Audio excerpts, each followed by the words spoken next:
السلام عليكم ورحمة الله وبركاته. بسم الله الرحمن الرحيم. الحمد لله رب العالمين، والصلاة والسلام على نبينا محمد وعلى آله وأصحابه أجمعين. سبحانك لا علم لنا إلا ما علمتنا إنك أنت العليم الحكيم. So this is the 7th lecture of this course, the Revival of Knowledge, in which we go through an illustration, or we're presenting, going through the ideas of the book of knowledge of Ihya Ulumuddin, the Revival of Religious Knowledge by Imam Al-Ghazali radiyallahu ta'ala anhu. And during the last lecture we have started talking about the 5th section of this book, which is talking about the etiquette, or rather the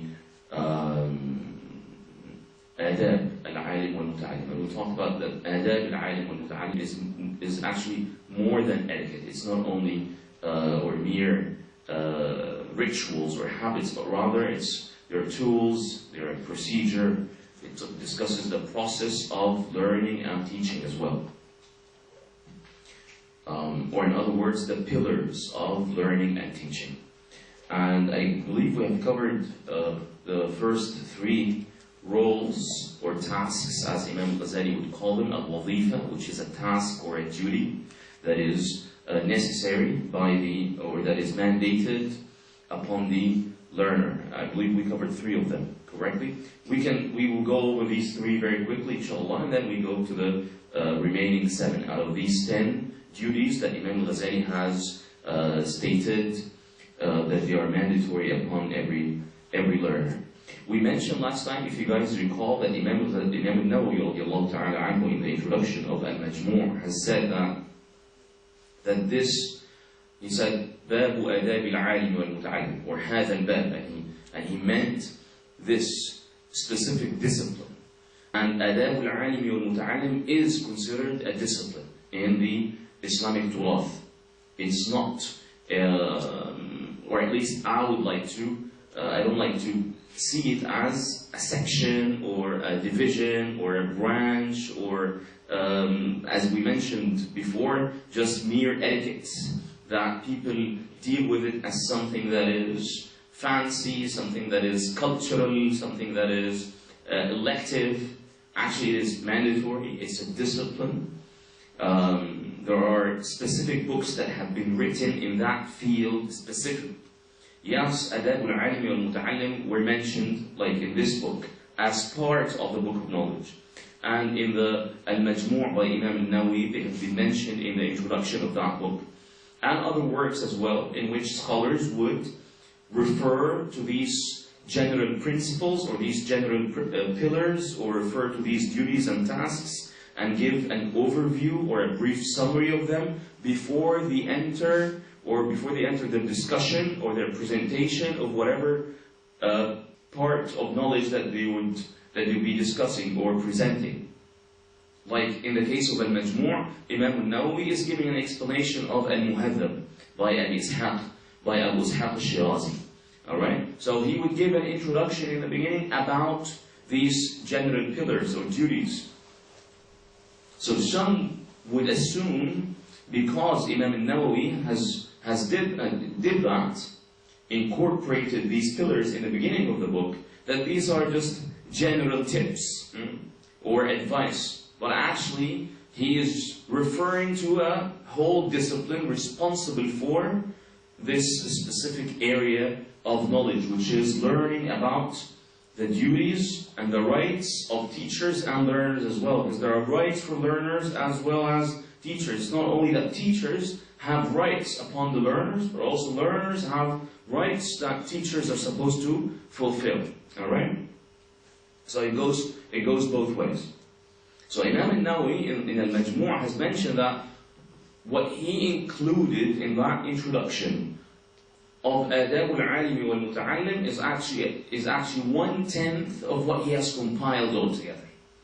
Okay? So if you go to Al-Muqaddimah al-Majmu', and we mentioned last time how some scholars would deal with this Muqaddimah as if it's a separate entity, almost as if it's an independent work. Some of them would actually use it as a text for a whole course. Like a full course would be dedicated only for the introduction of al-Majmu', and they would not go into reading al-Majmu' itself. But they would use it as an introduction for al-Shafi'i madhab, and before that, they would use it as an introduction for seeking knowledge in general. Alright? So Imam Nawawi has mentioned how that this amount of work that is included in that introduction is 1/10 of what he has compiled altogether. Alright? So you would refer back, I would refer you to go back to that Al-Majmu', see how many pages, how many proofs, how many ideas does he present, multiply that by 10, and this is probably what Imam al-Nawawi had compiled altogether in that regard. Alright? There is something, perhaps, I don't recall if I mentioned it last time or not, but it's important that we do refer to it. Al-Allama Al-Ghazali was an eminent scholar in the book Tartib al-Ulum. And he was discussing the hadith of the Prophet sallallahu alaihi wasallam that Allah subhanahu wa ta'ala does not lift science from the earth by mere extraction. إِنَّ اللَّهَ لَا يَقْبِضُ الْعِلْمُ انْتِزَاعًا. But rather, Allah subhanahu wa ta'ala would lift knowledge from earth by the decease of scholars. When they pass away, knowledge, sciences go with them. So Shaykh Al-Ghazali has inferred something which is really interesting. He says that perhaps one of the reasons why knowledge would be lifted or extracted from earth or detached, the existence of knowledge will be detached from our presence on this earth. One of the reasons is that by the death or the decease of scholars, the procedures of learning and teaching would go with them as well, would leave with them. So it's not necessarily about that knowledge would leave.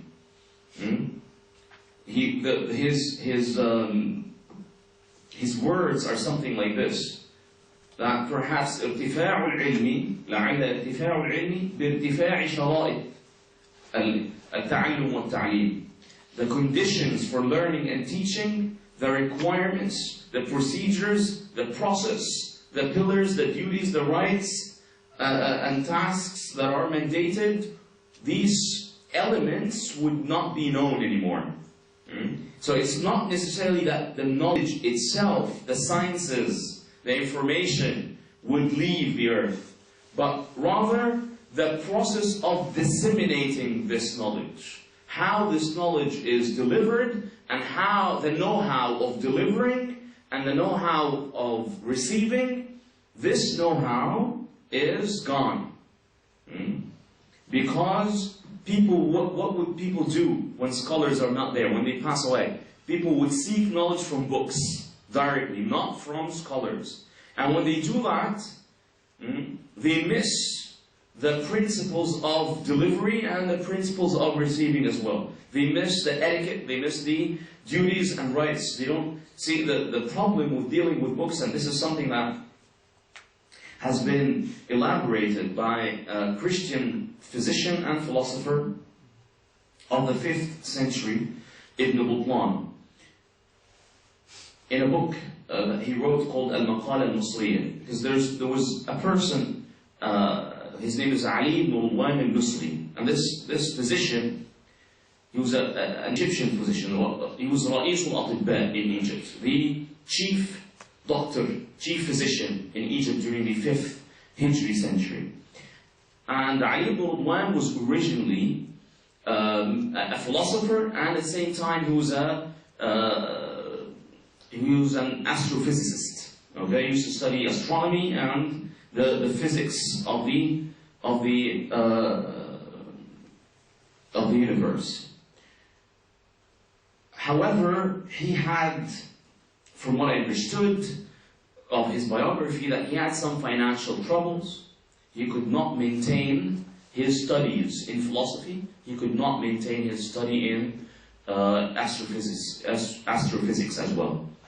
So he rounded up collecting and buying books on medicine. All right? And he's a philosopher, so pretty much philosophers, you know, if you become a philosopher, you could probably do anything afterwards. And this is perhaps a defense for liberal arts. So he became a philosopher, and philosophers are excellent persuaders. They can convince people. They're good debaters as well, because they do notice the difference between al-Burhan, which is a solid proof, and whatever that is less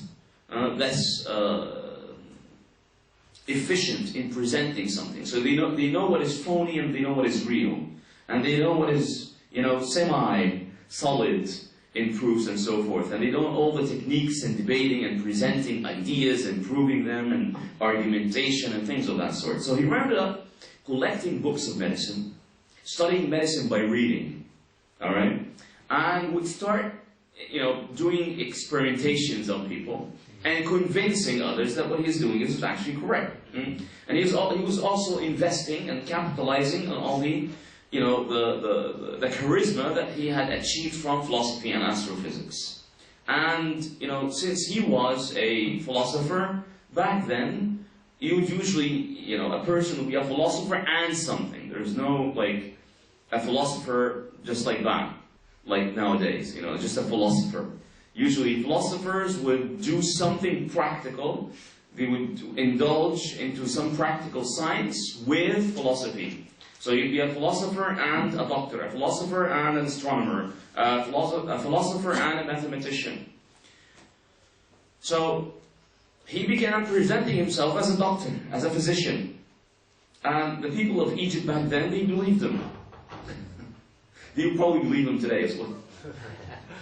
Anyways, so the Egyptians back then, they believed Ali ibn al-One. And because he studied from books, he had, you know, he developed this character of criticizing the works of others. Because, see, when somebody would learn from books, not from scholars, would start to lose the appreciation of the human aspect of knowledge. He would deal with knowledge as, you know, as just words, letters, and sentences, and pages, and books.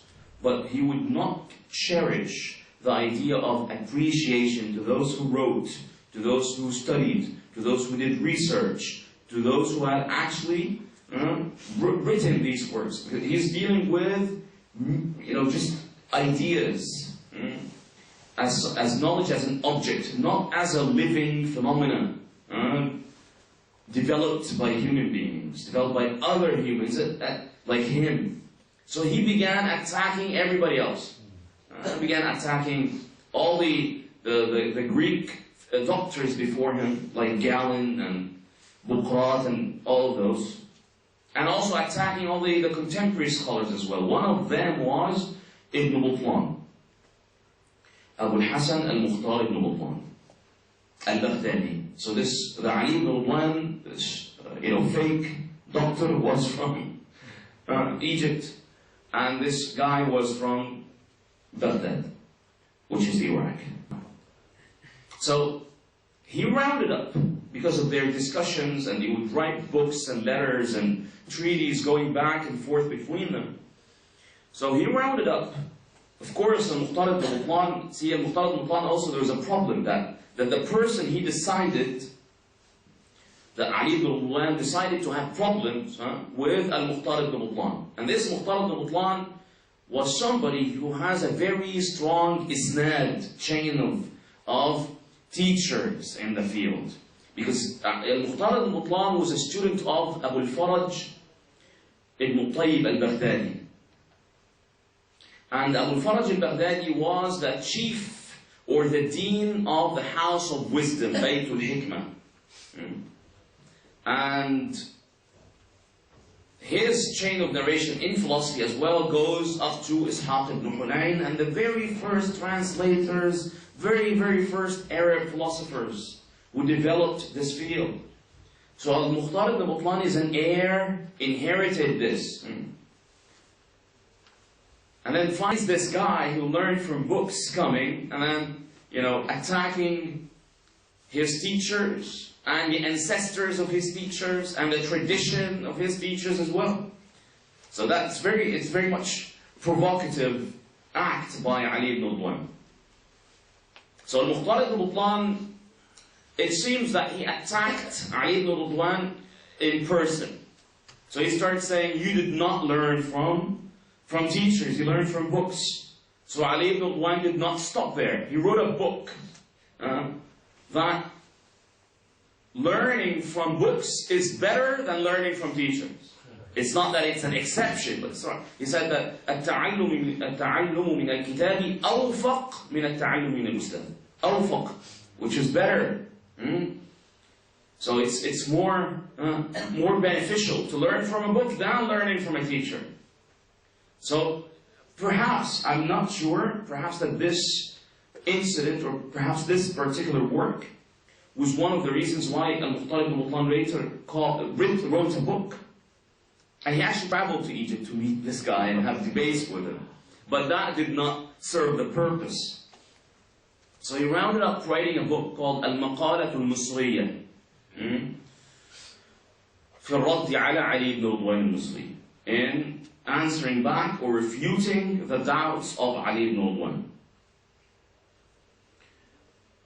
And he dedicated every chapter of this work for an idea that he's refuting. The first idea of that book, the first chapter, was giving 6, and he rounded up, he said there were 6, but he added an additional 7th, but the 7th proof could be seen as an example, not as a proof. So, at least he gave 6 logical proofs that learning from a teacher is better than learning from a book. Logical proofs, rational proofs.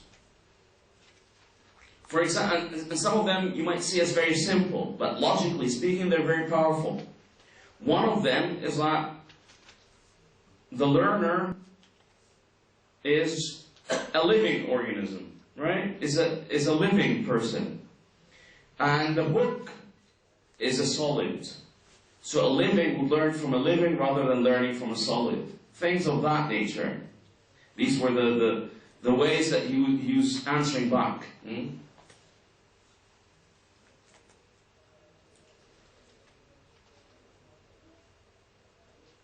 This book, by the way, has been published among other treaties. They were collected into a book that was titled خمس وسائل لعلي المختار بن بطلان البغدادي or لابن بطلان البغدادي وابن رضوان المصري. خمس وسائل, 5 treaties or 5 texts by Ibn Butlan and Ali ibn Rudwan. And they were printed, I believe, in the 30s or the 40s in Cairo, and they never got reprinted again. I wanted to get a copy, so I had somebody who was studying at Oxford get the book, scan that chapter for me, and send it. But it was printed in Egypt, which is ironic. So I had, to do communication with people in England to get a copy of whatever was printed in Egypt 60 years ago, or actually more than that. But anyways, I was edited by a German Orientalist who used to be a professor at Cairo University. Yeah, things were very different than now. So, anyways, this was this is something that why am I mentioning this? Because going back to what Imam Sajaqini Zada has, there's some kind of noise.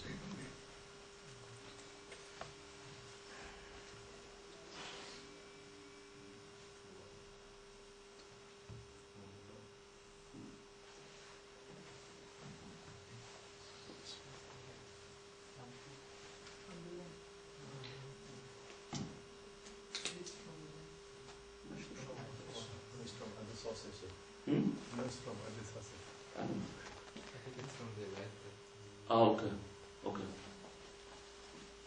So going back to what Imam Sajaqili Zada has mentioned, he said that perhaps that the loss of knowledge won't be necessarily because the loss of books or information. Information will be there, would be accessible for people.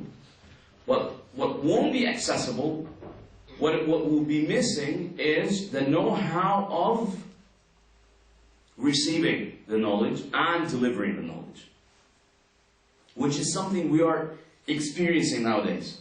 We have today, perhaps what we have today, the books that is available for you guys is, there are scores of books that are available to you are much, much, much more than whatever was available for students of knowledge 200 years ago or 250 years ago. And yet, we're having problems in learning. We're having problems in seeking knowledge in a compatible way with the tradition. And the reason is not that information is not there, not that books are not there. Actually, we have more books than what they had, and yet less knowledge. So we have more information and less knowledge. The reason is the chain of there is a break that happened in the chain of narration, and this is something that Ibn Khaldun has mentioned when he was comparing his contemporary Tunisia with his contemporary Morocco. And he mentioned how people in his contemporary Tunisia, the students would, what students would learn in Tunisia during Ibn Khaldun's time, in 4 years, it would take the people in Morocco 8 and 10 years, say. So it's almost like a bachelor degree in Tunisia would be equivalent to a PhD or post-doc studies in Morocco. So a person who would learn 10 years in Morocco, finishes a BA, a master's, a PhD, and a postdoc, would go to Tunisia, would want to do, some kind of a process to get an equivalent certificate. We would give him a BA, not a PhD. And the reason is, he said that in Tunisia, the chain of narration, continued on because the stability of the society allowed for the prosper of education.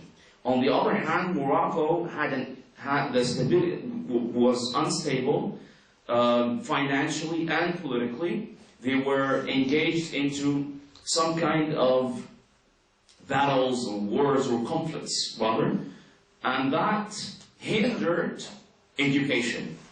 And when that hindered education, see, when these things happen, either society as itself directs all its energy to deal with the priorities. And when people are going through, when economies are going through depression or going through, or societies are going through a conflict or any kind of political instability, the priority would become the general structure of the society rather than the prosper of the society. They would not look for development. They would rather look to just to sustain the basic minimum elements of their presence, that to keep their nation or their state or whatever intact. So whatever productivity they were indulged in education, they would leave that and they would direct their energy somewhere else. And sometimes people who are still interested in developing their knowledge, they would turn to travel abroad to develop their knowledge and perhaps come back when things are better, which actually happened in Morocco. And Ibn Khaldun mentioned that he actually mentioned 2 scholars were exception. Because they traveled outside of Morocco, learned abroad, and then came back. And because of that, they were able to keep the chain of narration in their fields, in their classes, as much as possible connected with other chains of narration, which is now happening. That you find people go to different countries, try to get the minimum possible of a chain of narration. And the idea of chain of narration is not to get a piece of paper, or somebody will tell you, أَجَزْتُكَ فِي كَذَا, okay, I permitted that, I gave you a permission to narrate. It's not that, but rather to experiment and to go through an experience of learning and perhaps delivering in front of them as well. Because, see, learning and teaching, their capacities that are acquired by what is called in Arabic muhaka, which is acting out. It's similar to taqleed, almost. Anybody who's starting to learn something new, you have to copy somebody else. You do this in everything. Children do this. And this is why across the board, across the spectrum of all developmental psychologists and educational psychologists, you find that their models agree on at least on one aspect. That is what? That is, let's examine how children learn, and then take this model of how children, the stages of learning in children, and then take it to education. But then they would disagree on how they articulate, how they visualize the specifics. But generally speaking, they always look to children when they want to create any kind of educational model. How children learn from once they're born until going through all the different stages of development, they take the same model of growing up in life. And then they take that model of growing up in life, and then they would take it to growing up in knowledge, in education. Alright, okay? But then they would disagree on the specifics, because if all of us are witnessing children growing up, each one of us would see things in the child that is different. Okay? But generally speaking, we would all agree that there are stages. Some of us would combine certain stages, others would separate them, but the whole idea of a staged process would be something that we would all accept. Nobody here would argue the fact that children, when they're growing up, they don't go through stages, they don't go through levels. Nobody would argue for that. Okay? So the idea that Al-Alama Sajjaqini said is also supported by what Ibn Khaldun has mentioned, that a break in the chain of narration would occur because of the loss of scholars, whether because they travel, whether because they would pass away and nobody had paid attention to them or cared enough to sustain their tradition, or to sustain the continuation of their tradition.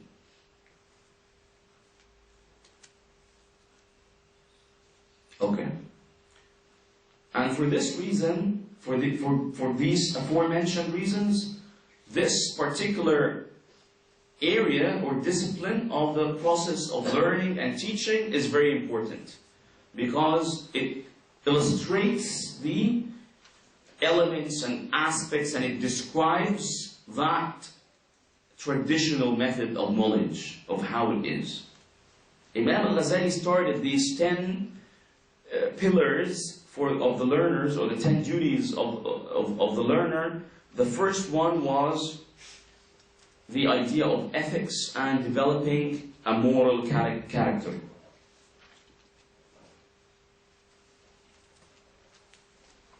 And if you guys remember, we did a simile, we did a metaphor last time. We said that, see, the heart or the mind is like a vessel, right? If the vessel is clean, whatever you put in that vessel would not be contaminated, right? For example, if this bottle was empty before it was filled by water, okay? So this is a plastic bottle, and perhaps if this plastic bottle had any kind of contamination, any kind of bacteria, germs, whatever, okay? and then we would pour water in this, what would happen? All the water that is inserted would be contaminated. All of it. Even if there was just a tiny bit of germs in there. So same thing. If there are germs in this sense, but it's more of a not tangible. These are intangible germs. Intangible najasa, so to speak. If this is in the vessel of the heart, in the vessel or the mind would be whatever is being poured in the mind, whatever is being poured in the heart would be polluted as well. We mentioned last time how Sheikh Zarruq in his book Al-I'ana states how that the person who is indulged in shahawat, in desires and whims, when that person seeks knowledge, they mold the knowledge according to their shahawat, according to their whims. So the knowledge then would become a servant for the desires of the person. Because knowledge in general is a servant, in some sense. Because when you look at knowledge as it's a way to act, it describes how I should do something, right? So it serves me. It serves a certain purpose. I would act according to what I learned, according to what I acquired. So if the person acquires knowledge, but then this knowledge is contaminated, then he or she would do certain actions that they would believe it's based on knowledge, but it's rather based on contaminated knowledge, on polluted knowledge, on knowledge that has been molded according to the whims and desires. And this is something, see, some people would shy away from the fact that the Islamic view, the Islamic approach to knowledge is not separated from a moral theory. Because in other paradigms that are available around the world, in secular paradigms or atheist paradigms to knowledge, perhaps, even if they start with a moral introduction to the idea of knowledge, there is no religious background for it. But we stick to our worldview, because knowledge is not something that is floating in the air. Your journey of seeking knowledge is not part of,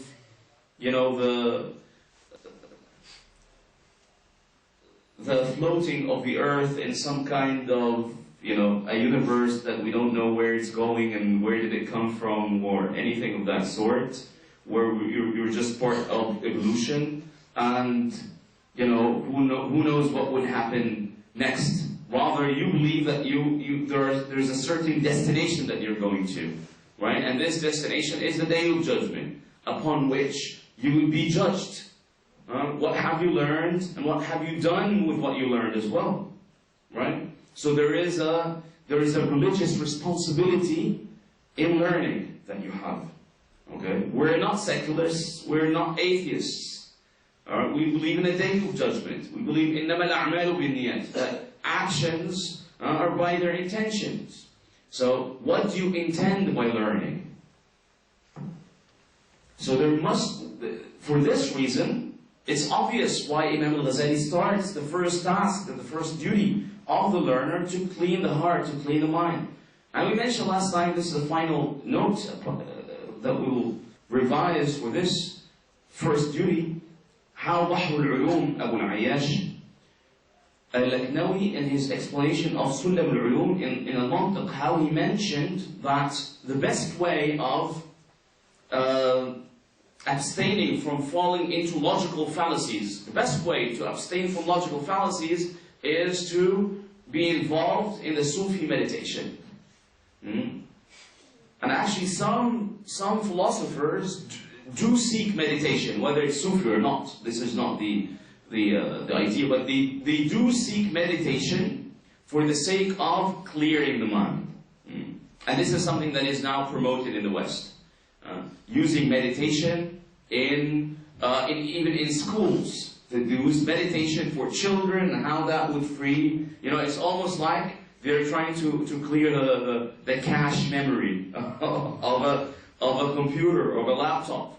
So just to allow more space in the working memory to be used for learning and absorbing and comprehending new information and data. But this is not how we see it.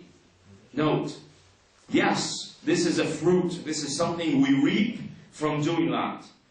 That part of the Sufi path is that you develop a good working memory.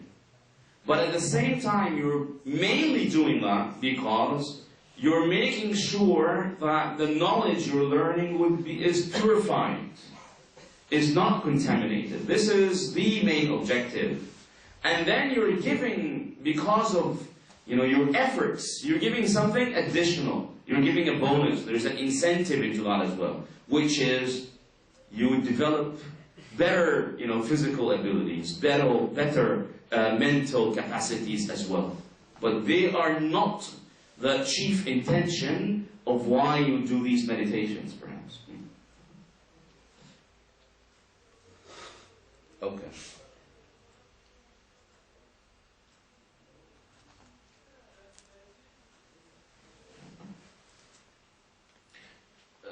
There is something I want to mention. This is out of topic a little bit, but it's involved. It is important when you are reading Ihya Ulumuddin. And this is something. This is a thought. I'm not saying that this is an opinion. I'm not saying that this is the truth. But perhaps, because as you know, many people accused Imam Al-Ghazali of narrating hadith to the Prophet ﷺ that is weak or that is mawdu'.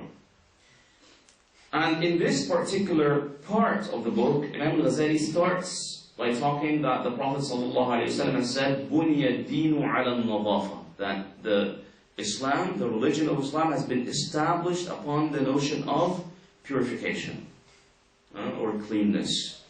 And then Imam Al-Iraqi has said that this hadith, he did not find it in books, in the available books to him.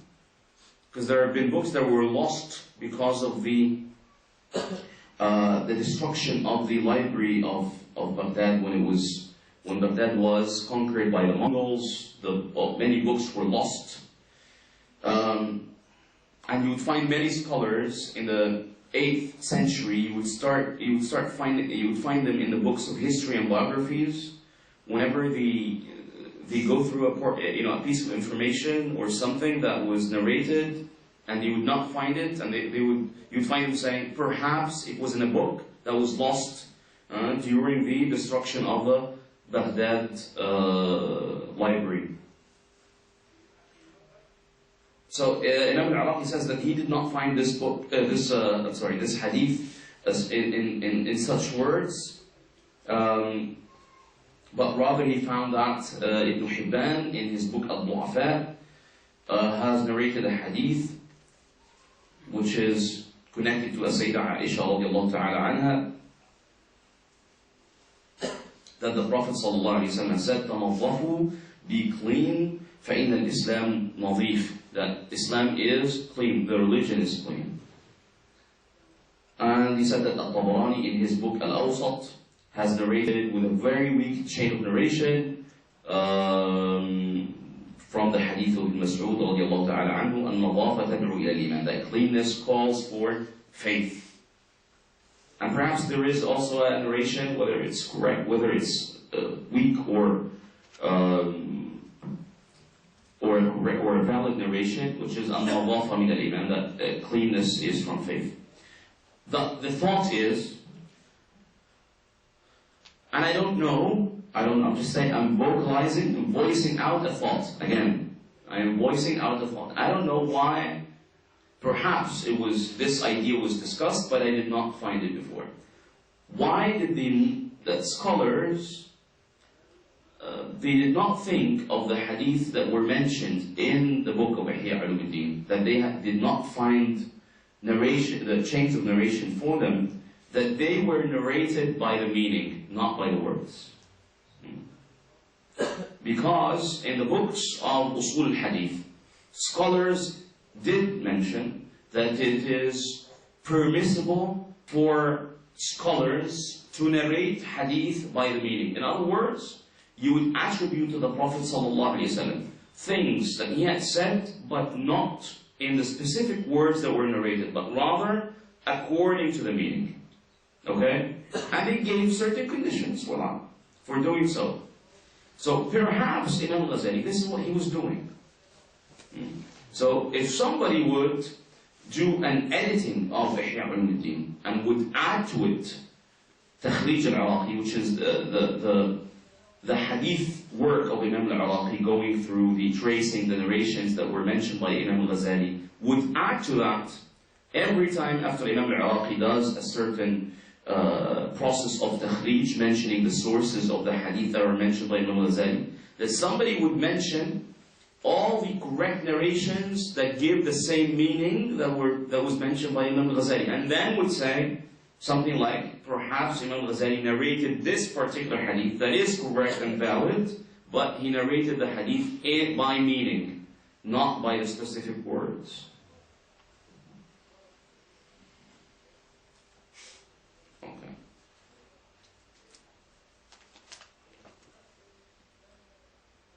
I remember because this thought came up when we were reading Ta'lim al-Muta'allim by Imam al-Zarnuji. And he started his book by طلب العلم فريضة على كل مسلم ومسلمة. So there was a Salafi, Wahhabi person who wanted to have an urge to give a comment about this course that we were holding here at Al-Madiyafa.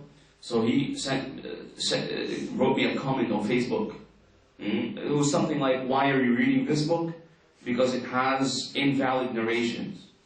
It starts with a hadith, طلب العلم فريضة على كل مسلم ومسلمة. And the hadith, the correct narration is طلب العلم فريضة على كل مسلم. The word muslima was not mentioned. So my reply was, please check the chapter in the books of Usul Hadith on the narration of the hadith by meaning. Full stop. This is a narration, رواية بالمعنى. Because Muslim here means not Muslim or Muslim, exactly.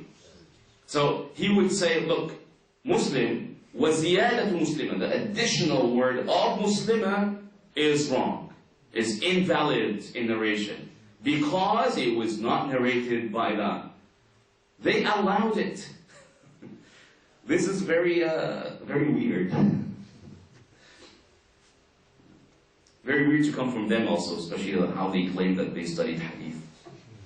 Probably this is the only thing that they've ever studied. Anyways. Okay, the second duty that Imam Ghazali has mentioned, how that the person should not be involved too much in dunya. And I guess we elaborated on this idea and how they recommended international studies or perhaps traveling abroad to learn in other foreign nations or foreign countries or foreign cities or towns because of this specific reason. Being a foreigner frees your mind from responsibilities, from all that is taking part in the social dynamics. You're not really occupied by the social dynamics, by your locality, by your community, and you're there for only one reason, just to study. So this is one of the they try to do this across the board. Their main reason was that to free the mind from anything that has to do with dunya. So when you find them saying, for example, it's recommended for a student of knowledge to postpone marriage. It's recommended for a student of knowledge to travel abroad. It's recommended for a student of knowledge to learn at night. It's recommended for the student of knowledge to learn when he is not really thirsty or hungry, but at the same time not really full. All of that because of maintaining the capacity or a good condition for the work of the mind. Okay? Just to have a free mind dedicated to learning and thinking and memorizing and discussing and arguing, and be only occupied by knowledge, not by anything else. So in other words, whatever else that they did not mention, if it would lead to that same conclusion, then they would have recommended it automatically. All right? These were not, or these were actually examples. See, sometimes in books of Torah, they would not tell you directly the advice, but they would give you examples of the advice. They would give you the practices of the advice, but they would not state the advice directly. They would not tell you free your mind, done. They would tell you travel abroad, postpone marriage. At night is the best time to read. And you'd find, for example, that Asad al-Ba'alawiyya, they would say in the book Al-Manhaj al-Sawi, they have mentioned how it's not in their tradition to read books of Ilm al-Kalam or books of Nahu, and note how both of them require, high energy in the mind, that they're not prescribed for the student to read in them after Asr. And after Asr is not a suitable time to read things that require a lot of work in the mind. When you go at 3 p.m., for example, this is not the right time to read philosophy. But they would rather, the best time to read philosophy is like 3 in the morning. Something like that. Or 12 midnight. Where, especially if you're, and they did not have, urban cities like we have now, like the cities that we have now with all the noise pollution. But see, after 12 midnight, you would not hear sirens or horns or people, fighting the street, or somebody passing by selling cucumbers and saying that the kilo is like for 5 pounds and things like that. So, so then people probably around your house, nobody's playing PlayStation, nobody's watching television, nobody's playing anything. So everything's complete silence. Then you can read and recite and think and articulate and all that. Meanwhile, during Asr, that is not really available. So that was the tradition even before the development of cosmopolitan and urban cities that we have nowadays. So the idea, they would not state the reason directly. They will give you what is called ma saduqat. Ma saduqat are what? Is whatever that recommendation or whatever that advice is truthful upon that example. So for example, when you refer to the idea of traveling abroad, does that free your mind? Yes. So this is what is called in mantiq ma sadaq. That the claim of freeing your mind is truthful when we examine something like traveling abroad. Does that free your mind? You would say yes. So we would call this ma sadaq for that particular qadiyya, for example, and so on. Let alone, not only that they would not mention things directly, they would also not mention the foundation of it. Okay? Because the foundation of it is what? Is that the works of the human,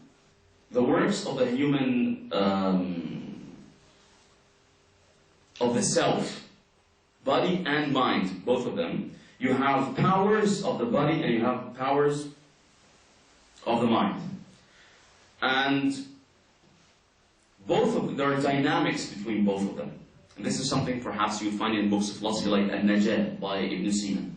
Both of them, almost like they quarrel. They try to, each one of them would seek to be the commander-in-chief, the manager of the whole self. This is why, for example, let me elaborate on this. See how the Prophet ﷺ said, "La yaqdi al-qadi wa huwa ghadban." A judge should not go to court or start examining a certain case when he is angry with his friend, when his kid is giving him hard time. Alright? Why is that?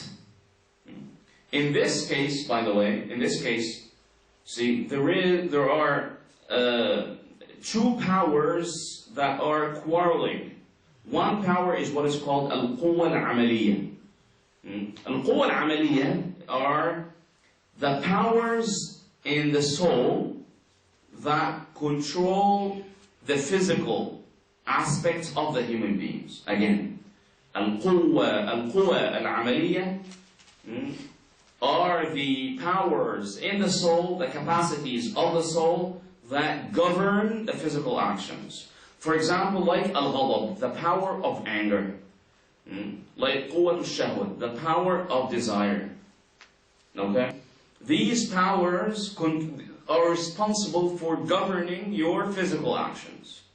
On the other hand, Al-Quwa Al-Mufakkira, the rational capacity, is one of the capacities that govern your mind, Al-Aql. In contrast to the limbs and the physical activities. The limbs and the physical body is governed by the powers of the soul that are called Al-Quwa Al-Amaliyya. The mind is governed by Al-Quwa Al-Natiqiyya or Al-Nutqiyya or Al-Fikriyya, all go together. Some of them are like Al-Mufakkira, some of them are Quwwat Al-Khayal, which is imagination. Another one of them is Al-Wahm. So again, we are a physical part, there's a body and mind. In the soul has powers that govern the body and has powers that govern the mind. The powers that govern the body, examples of them like the power of anger, the power of desire.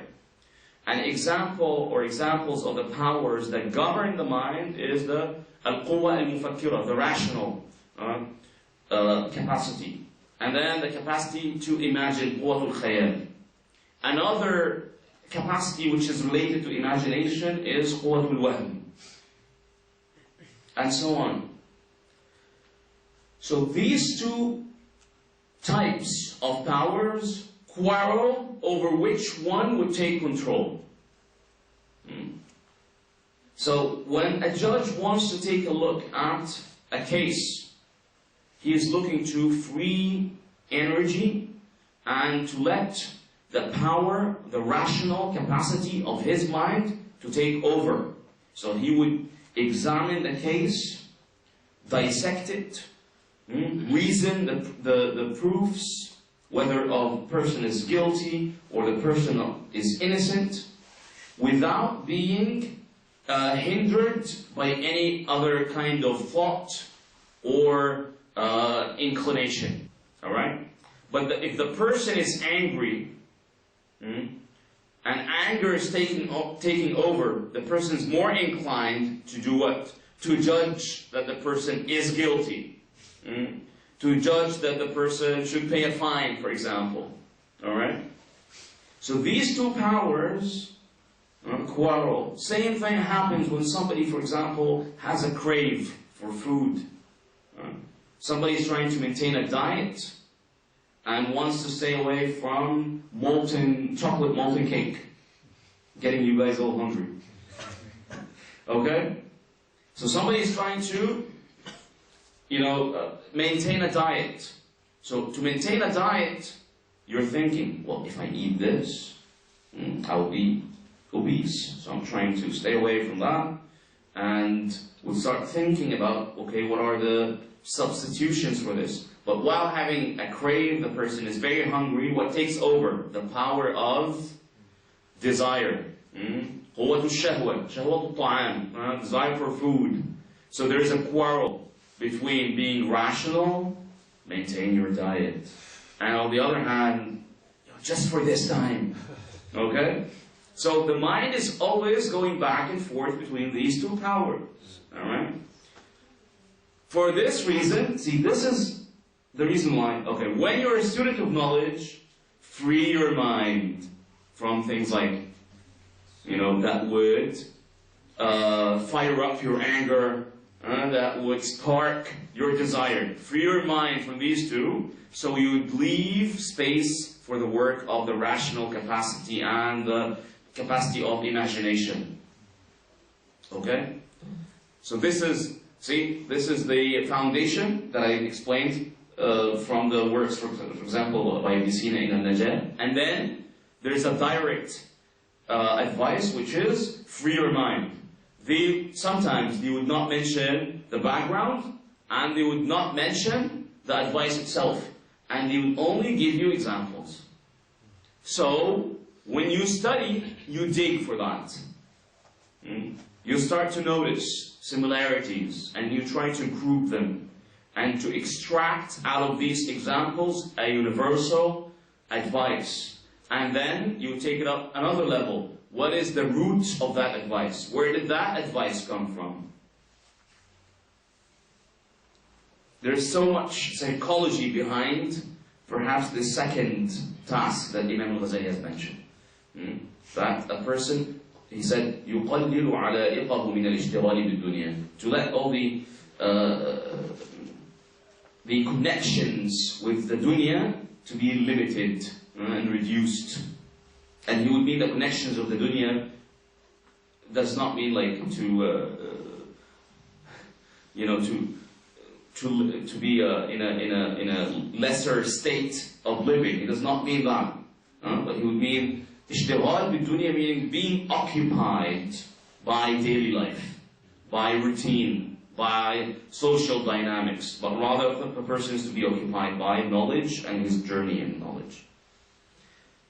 Okay, and then he mentioned the third task was the person would not see himself in a higher position than knowledge. And he says, لا يتكبر على العلم, would not see himself in a higher state than knowledge. Because that would result into either only seeking those who are famous, as we mentioned last time, for example. Only seeking knowledge that would make the person famous, or would get the person money, for example. Or would result into bad behaviors with the teachers, and that would result that the person would be confined from learning.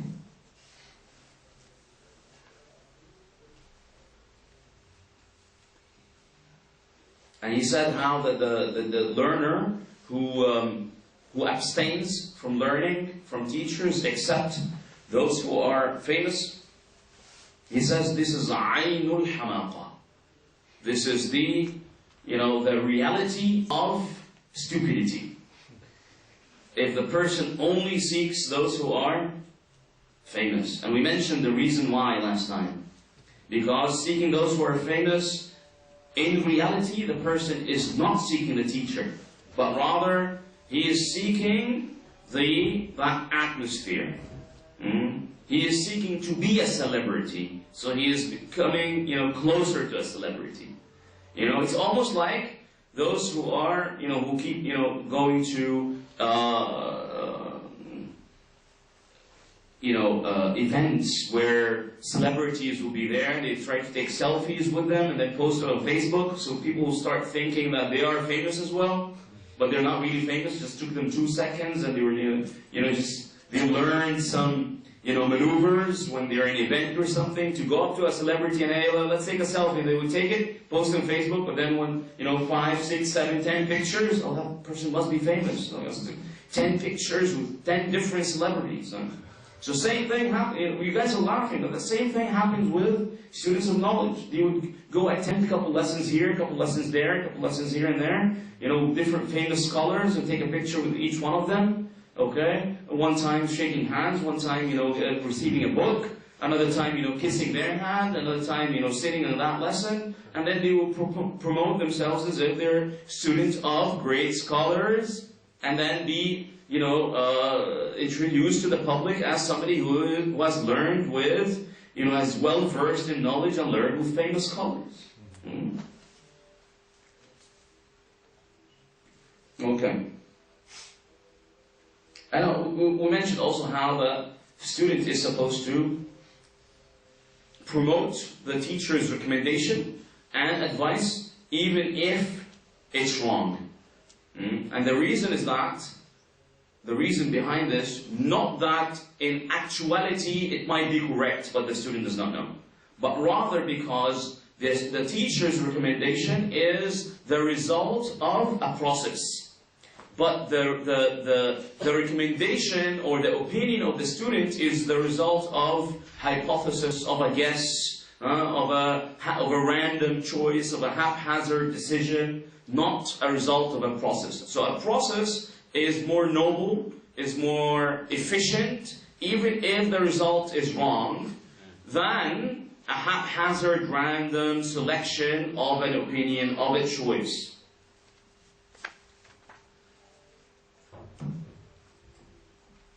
And then Imam Al-Ghazali mentioned something. He said that التجربة تطلع على دقائق يستغرب سماعها مع أنه يعظم نفعها.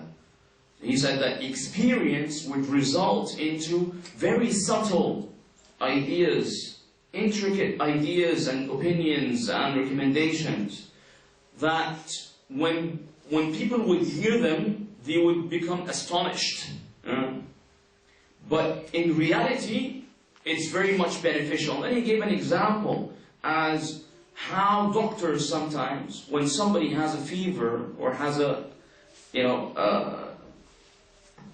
high temperature, they would use that high temperature in treating them. And that in some cases, you would find the doctors, when they would ask the patient or ask a family member, does the patient suffer from fever? And the family member would say yes. Well, that's good. That means the immunity is working. So, and when people hear that's good, what do you mean that's good? The person is having a fever. Well, that's good. The immunity is working. If the person is suffering from that illness and he or she is not having a fever, that means that there's a problem in the immunity. The body is not trying to, because the fever is actually a result of that fight between the immunity and the disease. So if that fight is not there, then there's a problem. The problem is worse.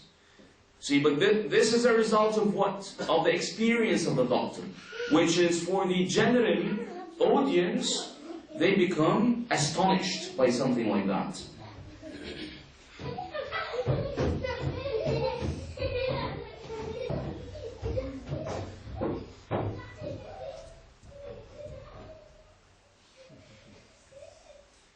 Okay.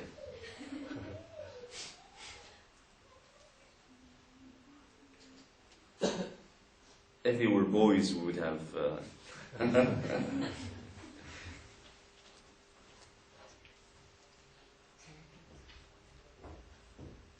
There is something else that Imam Al-Ghazali has mentioned here, that he said that the student is only to ask the teacher, in whatever matters that the teacher has allowed questions in.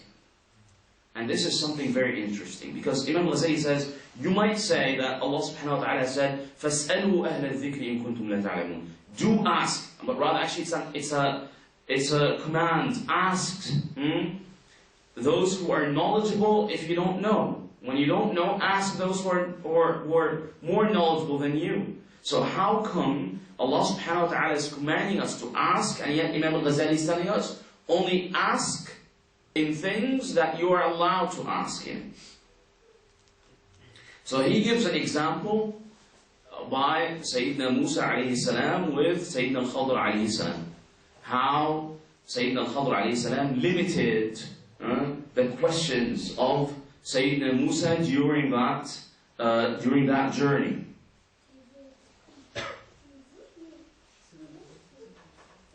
Also, asking in things that the teacher does not allow questions in them is an indication that the person is looking up to a certain level that they did not reach yet. And this is an indication of a hidden whim, a hidden desire. A person is doing what is called as takalluf. Takalluf is what? Is somebody who is supposed to be, for example, a beginner. And yet, he is looking to the things of those who are specialists.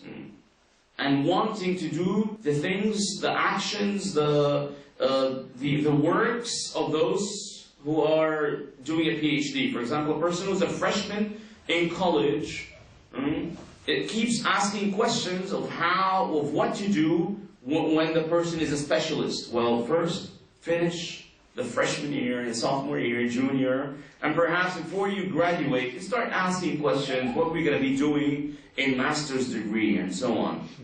So if the person is asking these questions and always occupied by things that are beyond his level, then he is seeing that perhaps he deserves that level, and yet he did not do the necessary, he did not acquire, he did not finish the requisites of his current level.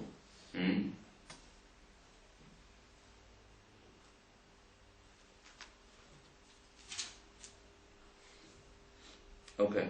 And then the fourth duty,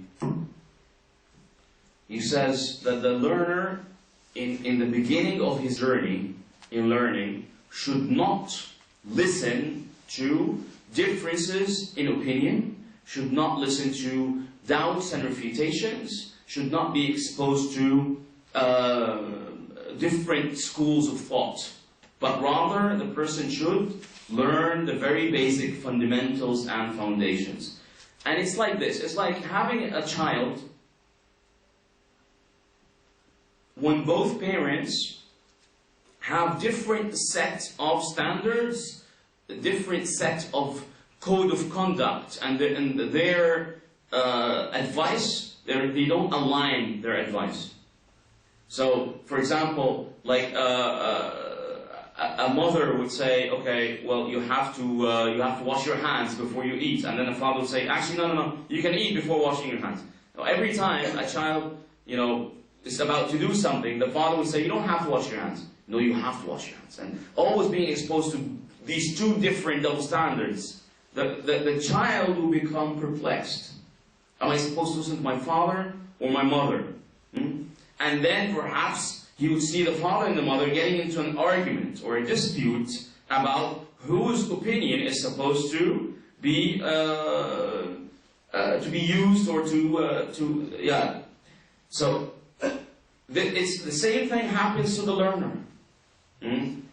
Listening to a Shafi'i and a Hanafi going against each other. Is this mandatory or not mandatory? Listen to a Ash'ari or a Maturidi, or actually or a higher dispute than that, which is like an Ash'ari or a Mu'tazili philosopher with an Ash'ari, Sunni with a Shi'i, Ash'ari with a Salafi, and going back and forth in between two different schools of thought, or two different opinions, and be in the midst of conflict. It's almost like a child in the midst of conflict. Same thing. What do you expect of a kid in the midst of conflict? Same thing you should expect of a student learns the very basic steps of knowledge within a conflict, within a dispute, within a debate. And then it would result into very, very, very bad habits. Like the person who came to Sayyidina Imam Malik radiallahu ta'ala anhu. He says, how about we debate belief? We debate articles of faith. So Imam Malik radiallahu ta'ala anhu says, then what? So he says, well, if I beat you, you would follow me. And if you beat me, I would follow you. So Imam Malik said to him, and then after that, both of us will go to a third person, debate him. If he would beat us, we'd follow him. But if we beat him, he would follow us. The guy said, yeah, we'll do that. He said, so he called him an innovator. He's a person who is seeking belief by debate. And this is not the way to seek seek belief in that method. Okay.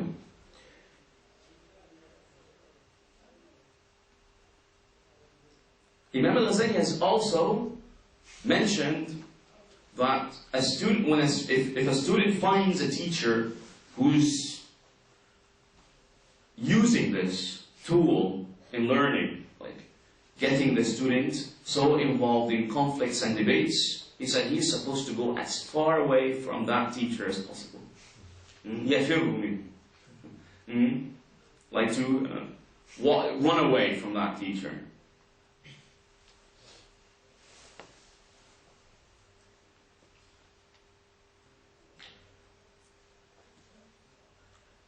See, beginners in anything,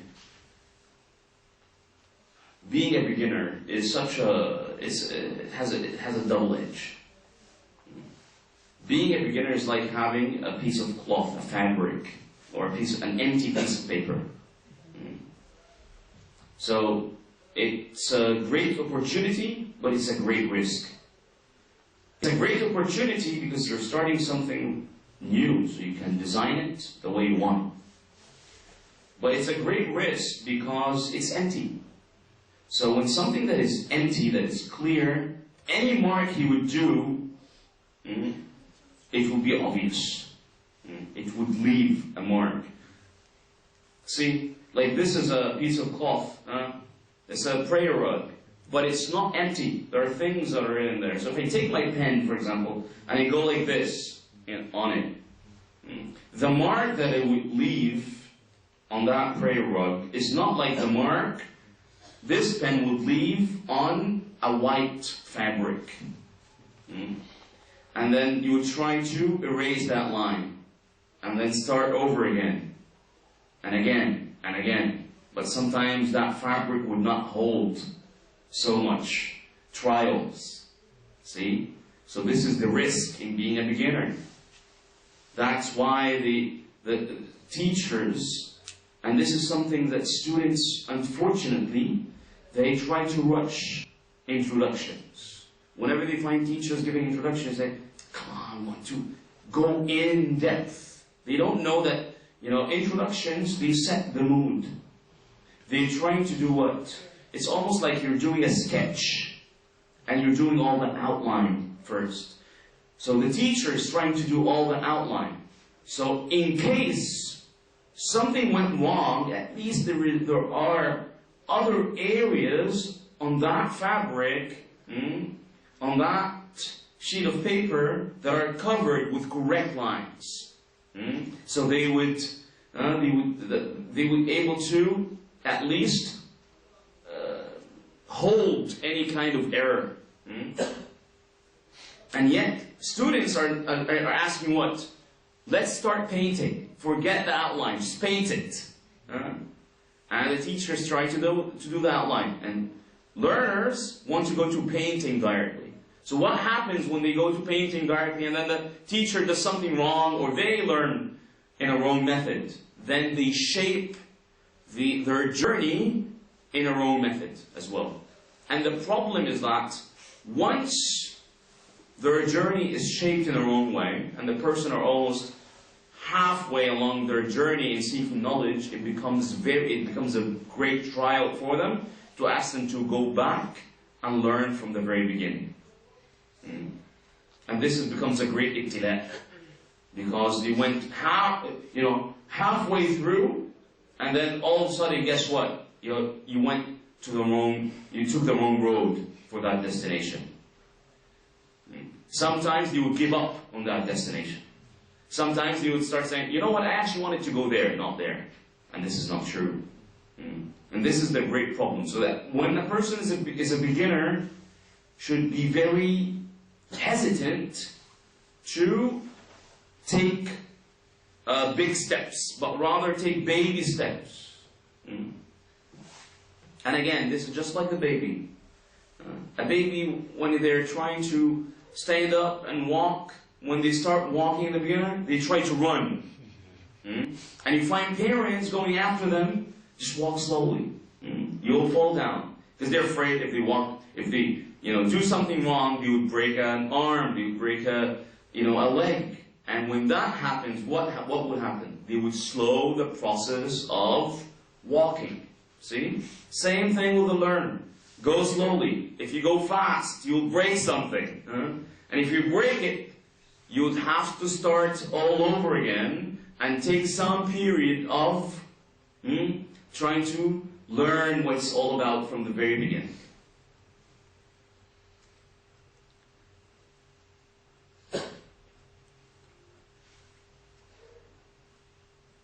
Imam Al-Ghazali has here a very nice sentence. It's in Arabic, but if you guys would probably, memorize it. It's nice. It says, وَظَائِفُ الْأَقْوِيَاءِ تُخَالِفُ وَظَائِفَ الضُّعَفَاءِ.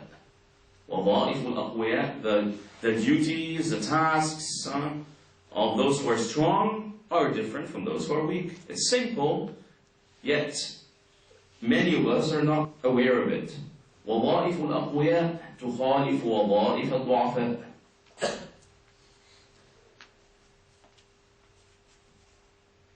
And he's saying how some of the beginners would want to do the exceptions of the advanced students.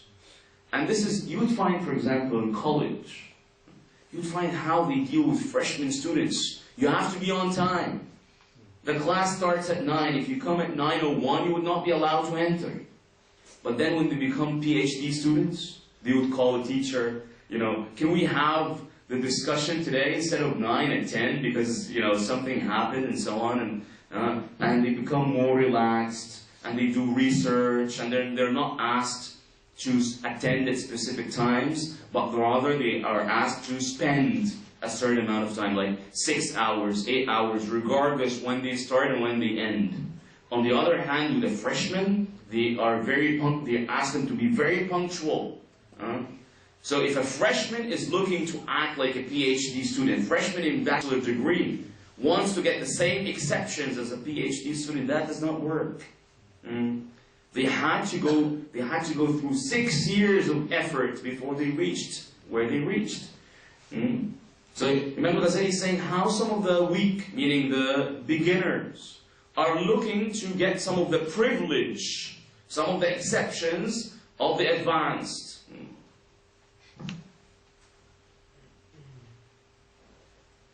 And then the fifth duty that Imam Al-Ghazali has mentioned, that the student of knowledge should not leave any branch of knowledge that is beneficial without some kind of study in that branch. Because he sees that, he says, al-ulum muta'awina, that areas of knowledge, disciplines, assist each other.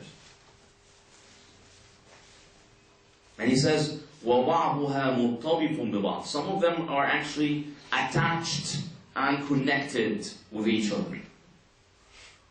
In other words, sciences would depend upon each other in learning them. So, in order to learn something,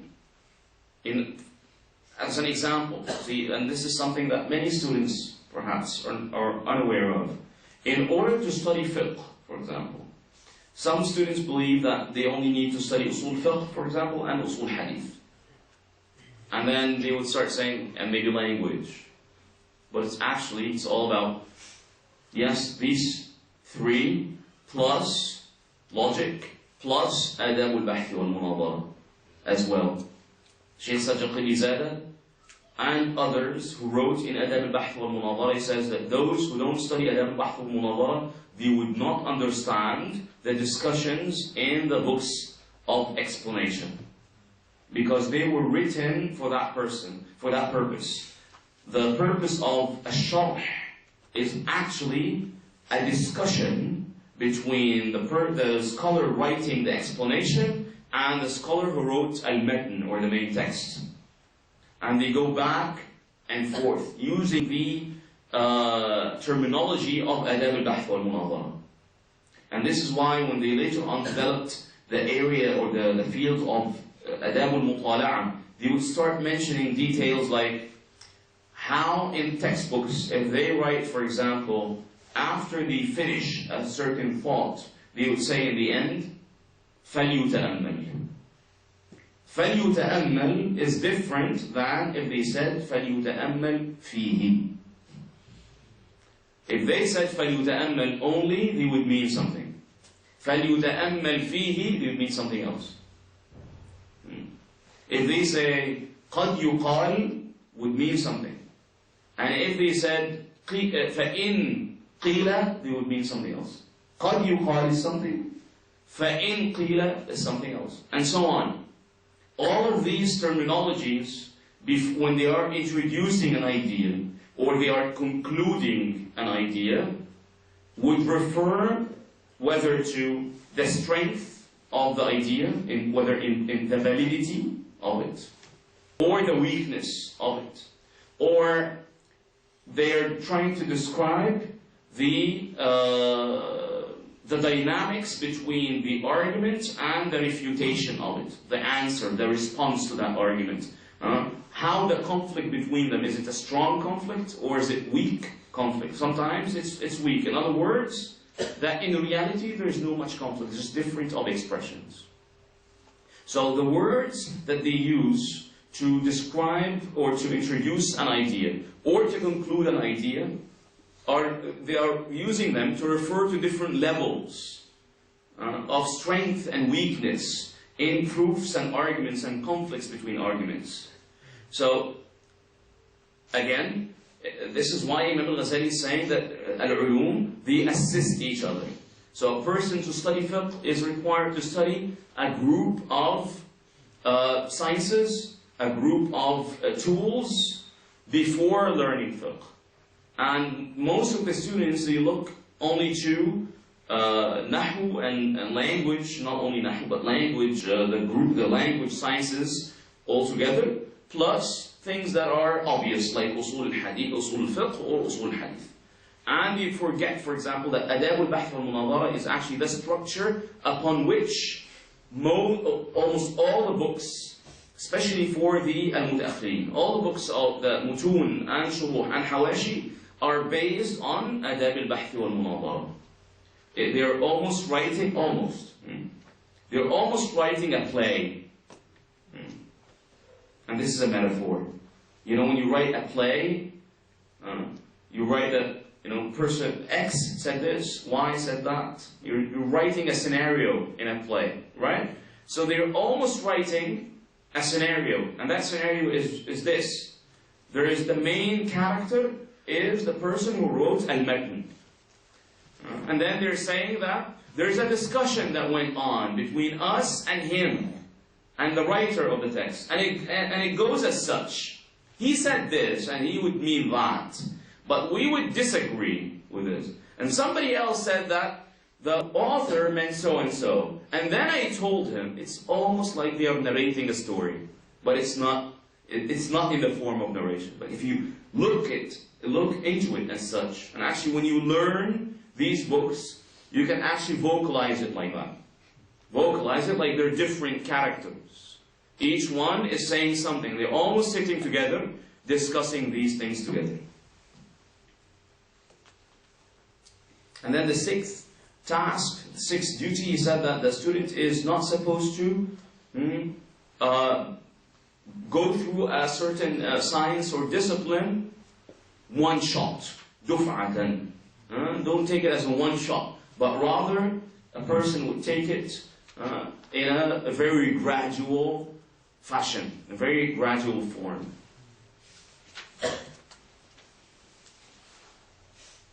And then Imam al-Zuhri says, as Imam Ibn Abd al-Barr has narrated, مَنْ رَامَ الْعِلْمُ جُمْلَةً ذَهَبَ عَنْهُ بِالْجُمْلَةِ. A person who seeks to take knowledge one shot, he would forget it, or won't be able to, it would walk away from him, it would leave him, as in one shot as well. You know what is a contemporary application of this? When people don't learn, don't study up until the exam, and just before the exam, they take the whole curriculum one shot. Guess what? They go to school next year, they don't remember anything. Because Imam al-Zuhri told them, almost more than 1,000 years ago, من رام العلم جملة ذهب عنه بالجملة. If you study the night before the exam, you would not remember anything next year. He said that.